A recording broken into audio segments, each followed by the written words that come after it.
حضرت مولانا آج کے ہمارے پروگرام کے صدر نشین حضرت مولانا سید جعفر مسعود حسنی صاحب، جو میں نے شروع میں آپ سے عرض کیا اس وقت مدت العلماء کے ناظر عام ہیں،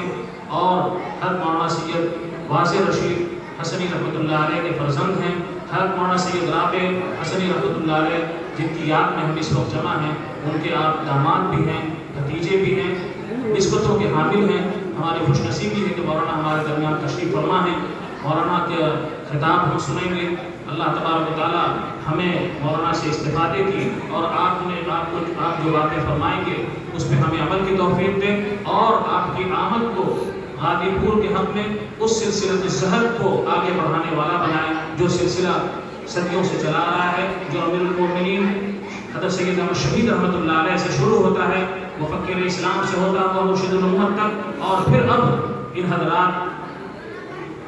جو ہمارے درمیان تشریف فرما ہیں، ان کو ہم بصمیم قلب ان کا استقبال کرتے ہیں۔ ہم نے یہ تحریر پیش کی ہے، مولانا سے ہم درخواست کرتے ہیں کہ اپنی مفید باتوں سے ہماری رہنمائی کریں۔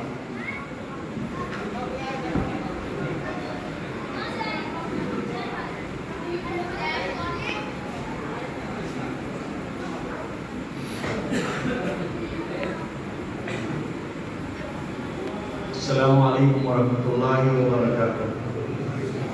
بسم اللہ الرحمن الرحیم،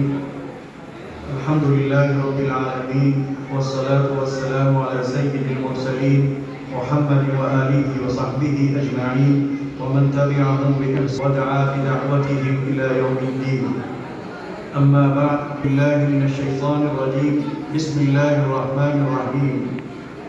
إن الذين قالوا ربنا الله ثم استقاموا تتنزل عليهم الملائكة ألا تخافوا ولا تحزنوا وأبشروا بالجنة التي كنتم توعدون۔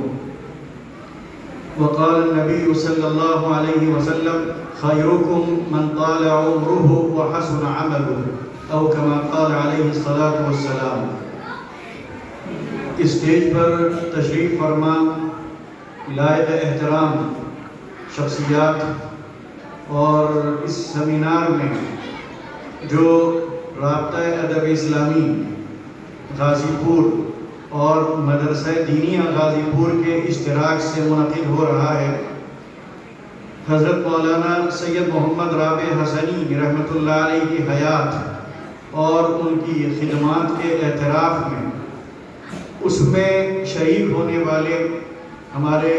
معزز حضرات اور محترم سامعین،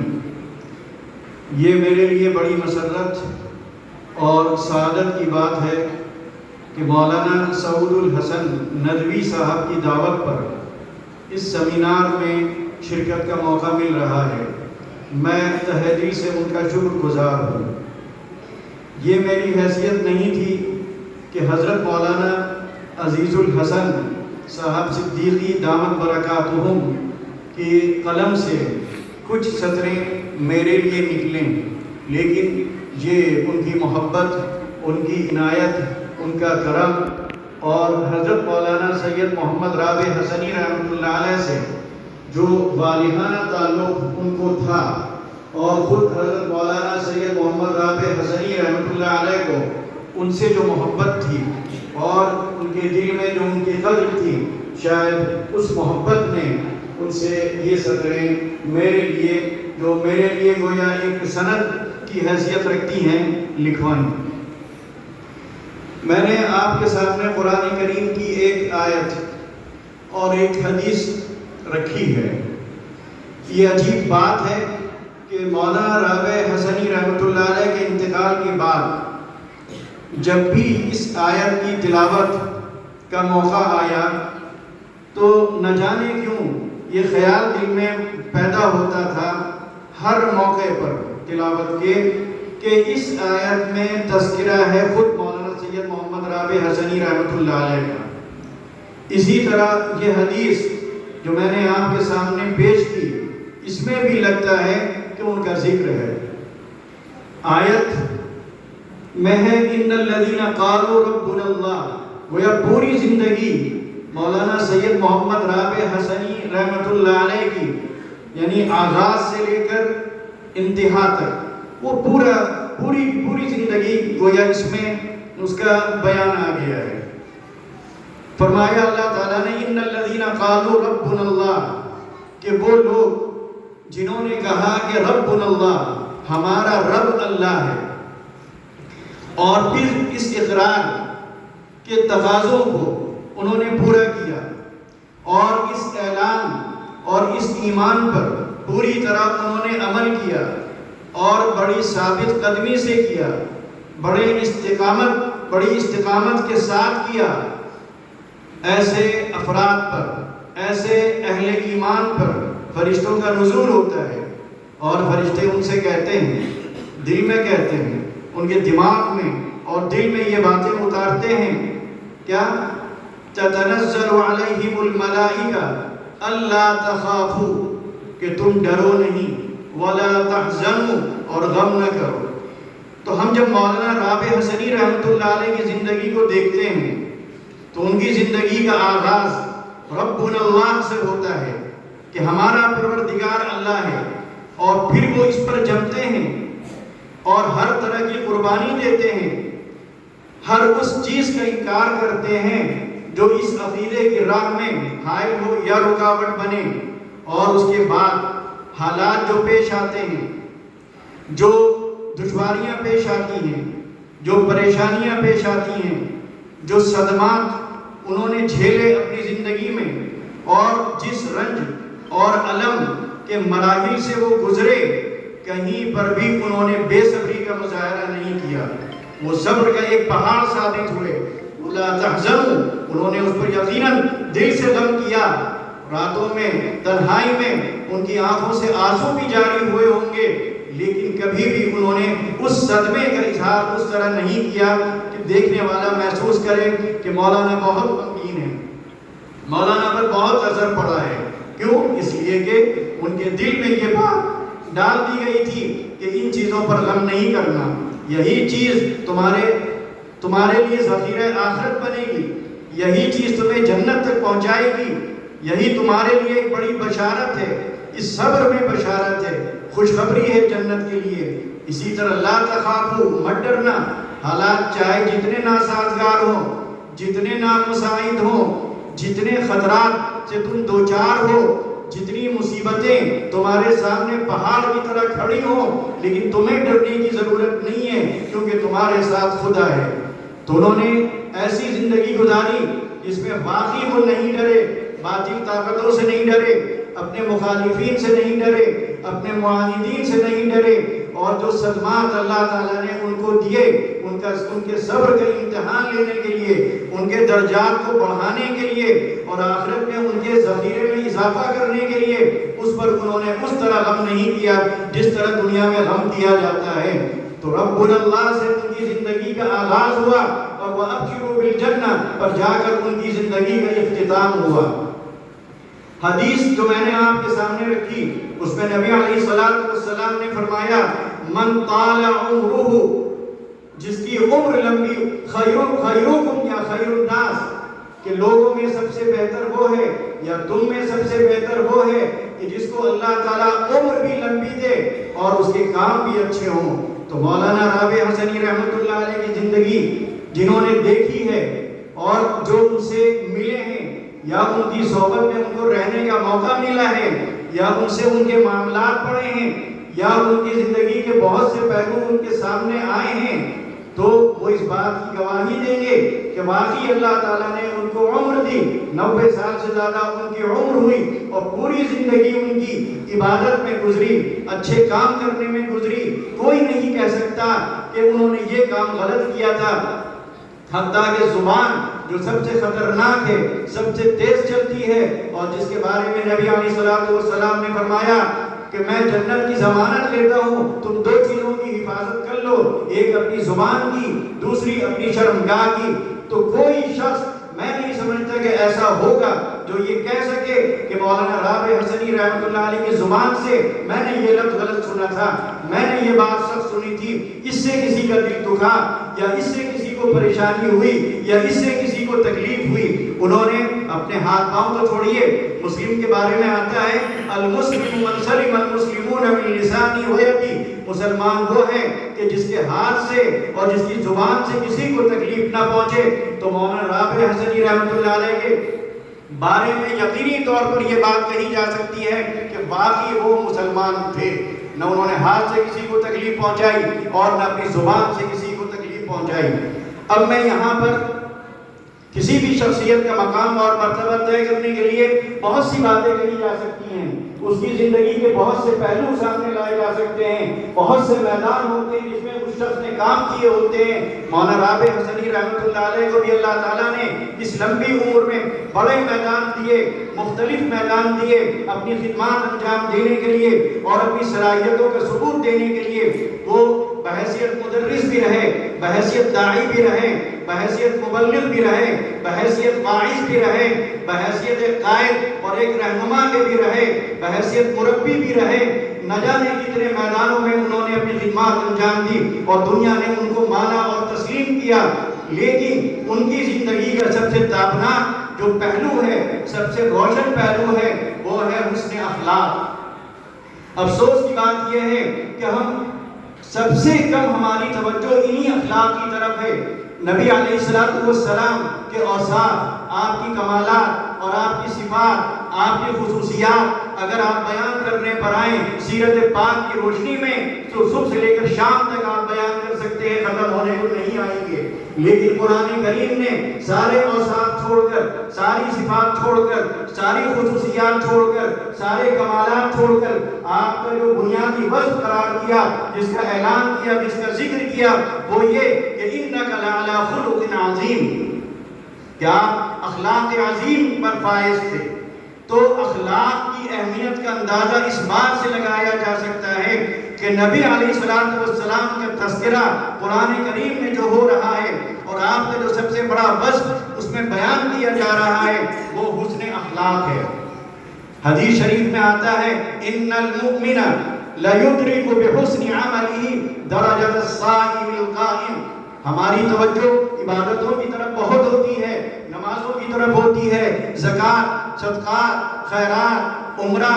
حج اور بہت سی نوافل جو عبادتیں ہیں ان کی طرف بھی ہوتی ہے، لیکن سب سے کم توجہ اگر ہماری ہوتی ہے تو وہ اخلاق کی طرف ہوتی ہے۔ شاید ہم اخلاق کو عبادت کا درجہ دینے کو بھی تیار نہیں ہیں، ہم اس کو عبادت نہیں سمجھتے۔ جبکہ احادیث کا اگر آپ مطالعہ کریں گے تو آپ کو اندازہ ہوگا کہ جب اس میں کہا گیا کہ ایک مومن اپنے حسن اخلاق سے اس مقام اور درجے پر پہنچ سکتا ہے جو دن میں روزہ رکھنے والا اور رات میں عبادت کرنے والا جس مقام پر پہنچتا ہے اپنی رات کی عبادتوں سے اور دن کے روزوں سے، وہ اپنے حسن اخلاق سے پہنچ جاتا ہے۔ اسی طرح حدیث شریف میں آتا ہے ما من شیء اثقل فی المیزان من حسن الخلق، ترازو کے پلڑے میں جو سب سے زیادہ وزنی چیز ہوگی وہ حسن اخلاق ہوگی۔ تو حسن اخلاق کی اہمیت کا اندازہ لگائیے اور اس کے بعد پھر مولانا رابع حسنی رحمۃ اللہ علیہ کی آپ زندگی دیکھ کر فیصلہ کیجئے کہ وہ کس معیار پر تھے۔